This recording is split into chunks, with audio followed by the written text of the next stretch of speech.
بسم الله الرحمن الرحيم. السلام عليكم إخوتي ورحمة الله وبركاته. أهلا وسهلا بكم في قناة صوت الناقد. عنوان حلقتي لهذا اليوم: صيغة عقد المتعة وصيغة الزواج الدائم تفصيلا. تقبل الله أعمالنا وأعمالكم أخوتي الكرام. بعد الموضوع الأخير في بيان العلاقة الوطيدة بين الناصبة وتلامذتهم من الأصوليين، وأن العقد عندهم عقد موضوع، عقد من منطلق مهني لا شرعي، إيجاب وقبول وكلمات مؤلفة فيما بينهم على أنه زواج. لذلك شجعت الشباب في حملة أطلقناها وندعمها بقوة، هي حملة منو زوج أمك لأبوك. فكل أخباري من الأخبارية الجدد يسأل أصولي: منو زوج أمك لأبوك؟ وهكذا.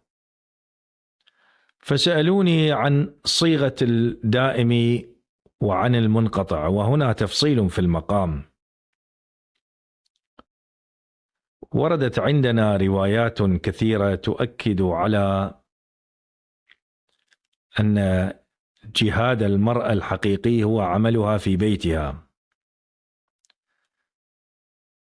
وأحاديث كثيرة في ذلك. ابتدع المعممون في النجف ابتداعا بأن هناك عقد نكاح بين الرجل والمرأة ولا يحق لها فعل غير ذلك مثلا، أو هو هذا الربط. هؤلاء قوادون المراجع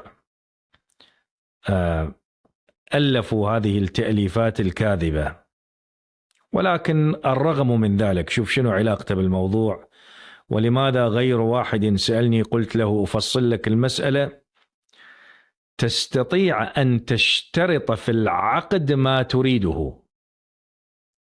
عندنا فرق بين الدائم والمنقطع.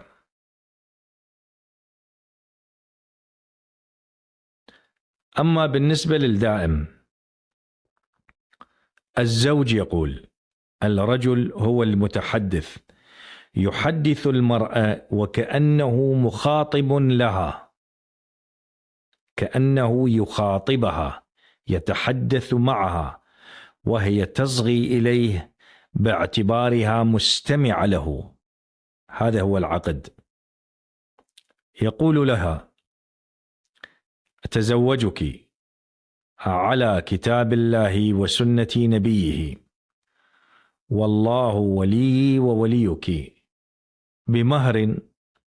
طبعا كتبوها وامشي حتى إذا تريد تكتبها تقراها مخاطبا لها. بمهر وقدره، شوف أنت ايش قد تحدده.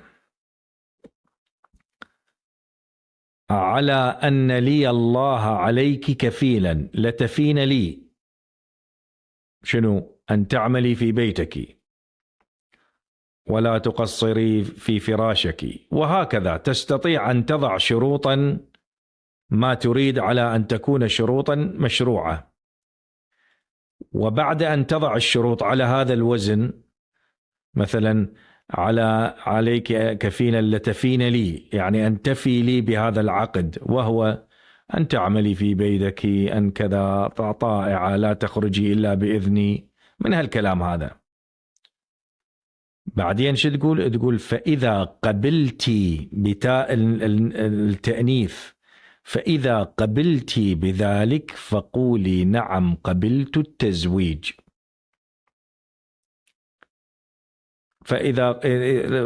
وهي تقول لك: نعم وأنا قبلت التزويج، صح الزواج.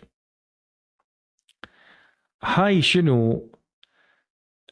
لعله احنا عندنا روايات كثيرة من جهاد المرأة الحقيقي في بيتها. والحديث الذي مر علينا هاي ما لا تعلموهن، هذه بيفة مطالب. جماعة اللي يدرسون الكافي يعرفون إذا أحكي حتى لو أنت تدرس كافي وتوسع عقلك يطير من راسك لو أحكي لك يا هذا، بس ما أقدر أحكي هسه. بشروحات عجيبة غريبة. دين جديد لم يرد مثله أبدا، لعنة الله على المعممين. فأنت كيفيتها تشترط بالعقد كيفما تريد، فإذا قبلت بذلك فقولي نعم قبلت التزويج، وهي تجاوبك تقول لك وأنا قبلت التزويج، صح الزواج. فتشترط ما تريد. أما بالنسبة في عقد المتعة الصيغة، تقول لها أتزوجك على كتاب الله وسنة نبيه، والله ولي ووليك، لمدة زمنية قدرها هالقد، وبمهر وقدره هالقد، على أن لي الله عليك كفيلا لتفين لي. شوف شي يقول، ولا عدة لك علي. فإذا مضى هذا ما يحتاج تحكي طبعا، هذه شروط زائدة، ولكن تستطيع أن تضيف ما هو مشروع. مثلا فلا تتزوجي حتى يمضي لك 45 يوما، وإن حدث لك ولد فاعلميني. هذه أو حيضتان هكذا يعني. فأنت تقول هكذا أتزوجك على كتاب الله وسنة نبيه لمدة زمنية قدرها. شوف هاي صيغة المتعة تكتبها هسه الآن اللي أقوله، اترك هاي التفصيلات. عادة في المتعة باعتباره مؤقت ما يحتاج الشرط. إذا أردت الشرط لا بأس به، الشرط يحصل في الدائم باعتبار طول العشرة، لا في المنقطع.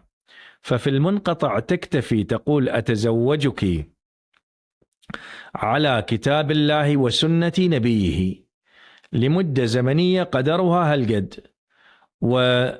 وفترة وبمهر وقدره هالقد. فإذا قبلت بذلك فقولي نعم قبلت التزويج. فهي أيضا تقول لك مخاطبة نعم أنا قبلت التزويج، انتهى كل شيء. فهنا بهذا اللحاظ تحقق الزواج سواء كان منقطع أو دائم. هذا شرحت، الشباب سألوني وهذه هي الصيغة. فأما الشروط في الدائم تستطيع أن تضعها، وتستطيع أن تكتفي بالعقد وتمضي شأنك شأن البقية. هذا هو يعني ملخص الصيغة الحقيقية للزواج. بارك الله فيكم، أقول قولي هذا واستغفر الله لي ولكم، والسلام عليكم ورحمة الله وبركاته.